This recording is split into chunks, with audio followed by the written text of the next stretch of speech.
Good evening, Queen's University. I'm Dan Wallace, and you're watching Studio Q. Tonight we have a special episode for you. We have been working on a report here for a couple of months now, since November, based on the issue of cultural diversity at Queen's University. It's an issue that's been raised a number of times over the past couple of years, and we here at Studio Q wanted to investigate it a little bit further. I'm sure many of you have heard the term culture of whiteness used to define the Queen's community. In order to gain a better perspective on the issue, we decided to engage with students and faculty in order to gain a better understanding of how we define the term and what it means to us in our day-to-day experiences.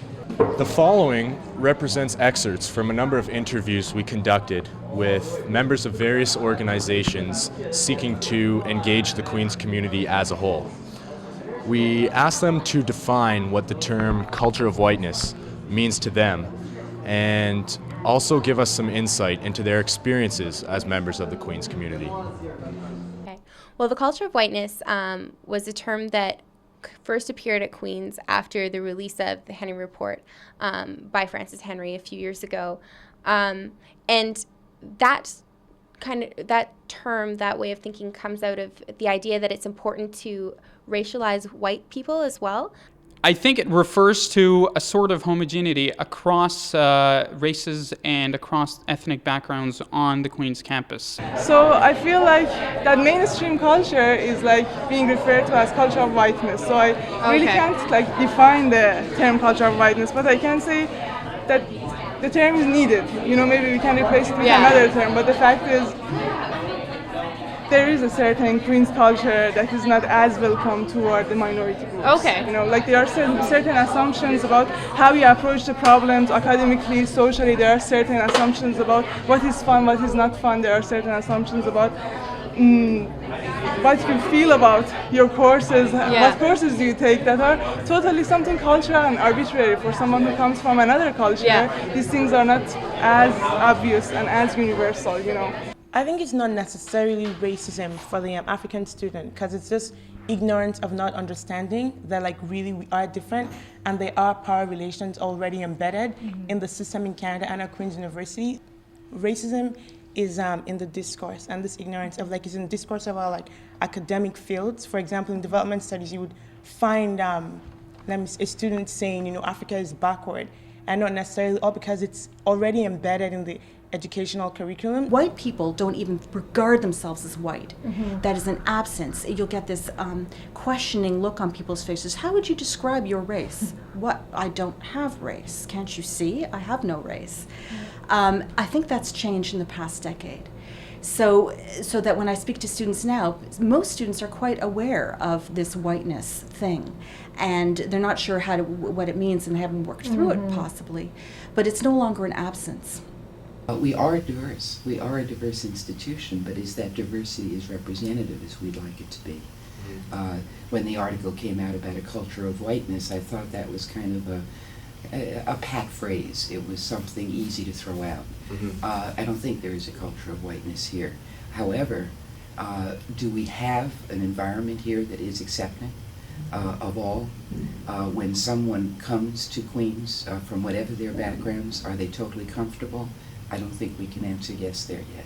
The school, we pride ourselves very much in our traditions, and there is a conception that Queen's is an elitist institution, and all of these things are we have a lot of pride in our traditions and what it is that we do. So there are a lot of people that come to Queen's who feel like they aren't necessarily a part of this culture of tradition and essentially whiteness. When people think of Queen's, they think of elite upper class white kids as students. And I wouldn't necessarily agree to that, but I see the Kingston community getting very diverse.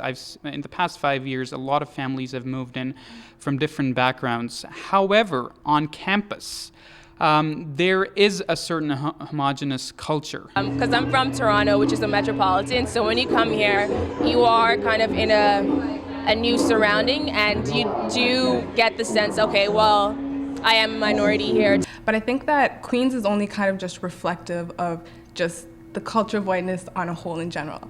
North America is still very much a kind of white male-orientated kind of world in terms of systemically how it's done in terms of workforce. So I think that Queens is only just kind of like a small sector of that, and I think maybe because it's so small, you're able to view it more and be able to see it more and be observant of it. And I know that especially being a minority student, coming to Queens, I think you're more kind of immersed in it because you realize that since the majority of Queens obviously is like obviously Caucasian background or European background, you notice it a lot more. Definitely before coming to Queens, I was a little uneasy, just from what I've heard about Queens and its whole stigma of everyone being white, everyone being Catholic is the predominant religion.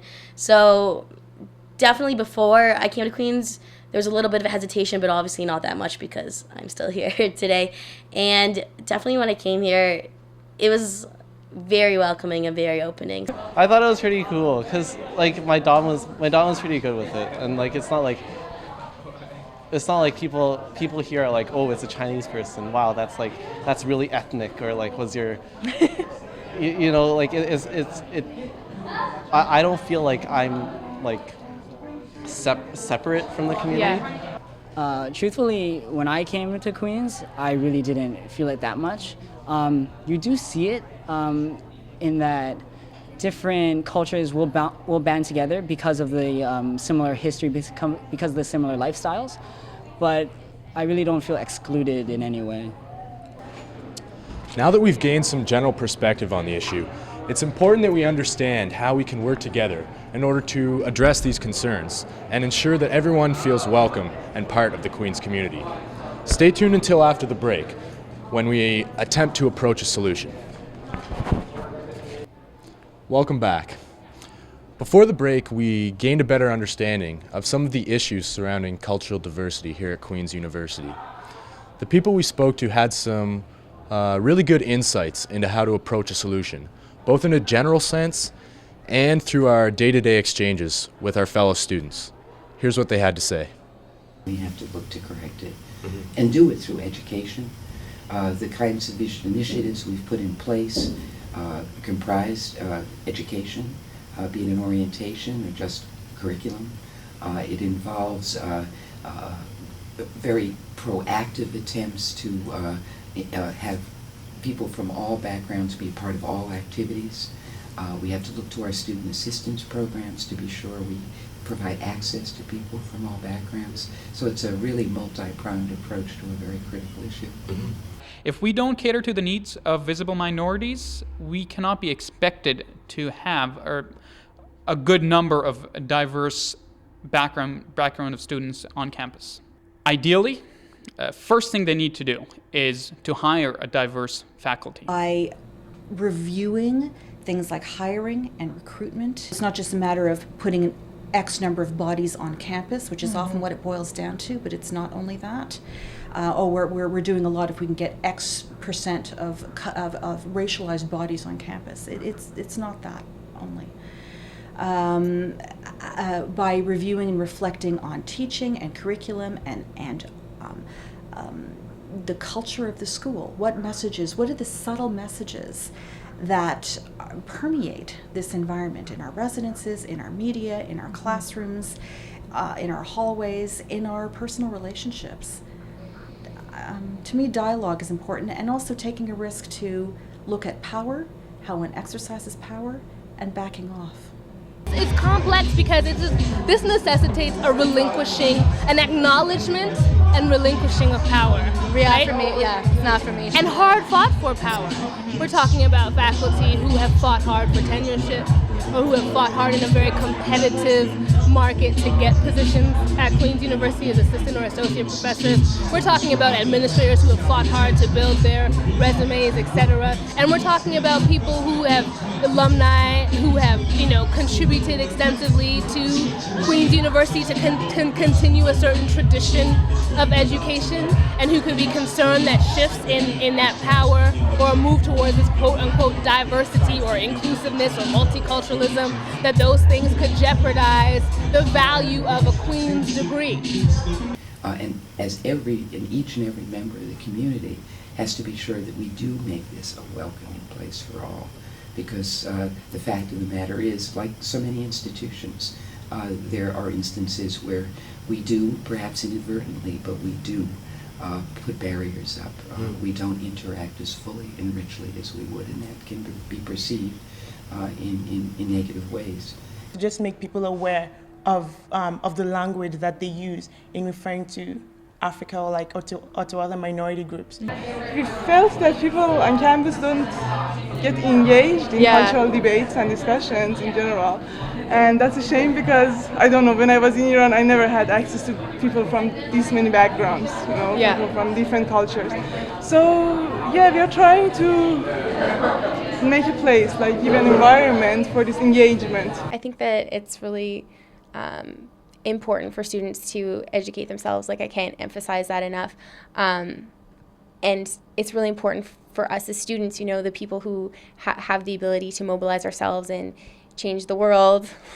I'm a bit of an idealist, but I think it's really important that we don't get caught up in, a defensive discourse, and that we take it upon ourselves to really educate and, fight with people who need support.